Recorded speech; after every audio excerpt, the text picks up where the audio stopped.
हाय मित्रांनो, नमस्कार, स्वागत आहे. कशा आहात सगळेजण? तर बघा, आज सगळी साफसफाई केली. सकाळी आपला व्हिडिओ आलाच होता. तर बघा, साफसफाई केली आणि किराणा वगैरे सगळं भरून पण घेतलं. सगळी साफसफाई केल्यानंतर फक्त आता हे 2 कप्पे राहिले आणि हा एकच कप्पा राहिला आहे आणि 2 डब्यांचे फक्त कप्पे. बाकी सगळे भांडे वगैरे घासून झालेली आहेत आणि सगळी साफसफाई केली आहे बघा. आज मुलांसाठी म्हटलं ते हे आणण्यापेक्षा फळं आपले कुरकुरे वगैरे खाण्यापेक्षा मी मुलांना फळंच आणत असते, ड्रायफ्रूट आणि फळं वगैरे आणत असते. तर आता मग अशीच किराणा भरला आहे. दोघांची केसं कापून आली. इकडे बाळा, हे बघा, प्रणवीची पण केसं कटिंग करून आली आणि संभवची पण केसं कटिंग करून आली बघा. प्रणवीची केसं कापली, लयच केसं वाढली होती आणि आता संभवना बन्यांवरती अंडरपॅन्टवरती म्हणून ते येत नाही समोर. आज दिवसभर कामच माझी होती बरं का. हे बघा, बेडरूममध्ये बघा, ही मांडणी पूर्ण फुल भरली आहे.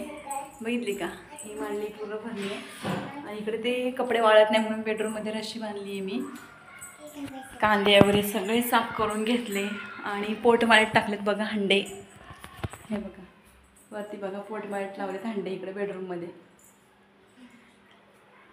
आणि खूप आज एवढा फ्रेश वाटतंय ना, कारण की साफसफाई केल्यानंतर खूप फ्रेश वाटतंय. म्हटलं आज संभव पण होता, म्हटलं मी बोलत होते थोडी घासावी भांडी, पण सगळं झाडून वगैरे झाल्यानंतर संभव गेला ट्युशनला. मग मी तिकडची रूमची मांडणीची भांडी आणि वरचे हंडे वगैरे घासून काढले. मग तेवढ्याच संभव आला. मग कपडे वगैरे धुतले, स्वयंपाक केला, सगळं इकडची भांडी घासली, सगळं राडा, लय फरशी बिरशी घाण झालेली, सगळं राडा उपसला आणि तिथून नंतर मग आंघोळ केली. परत पिलूला आंघोळ घातली 3 वाजता. तिथून 4 वाजता गेलो. मग किराणा आणला. पहिली दोघांची केसं कापायला लावली.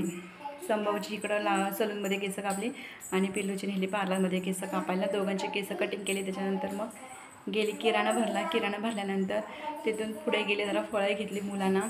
हे बघा, हाला कपडे चेंज करून केसं कापली. ह्याची पण दोघांची केसं कापून घेतली बघा,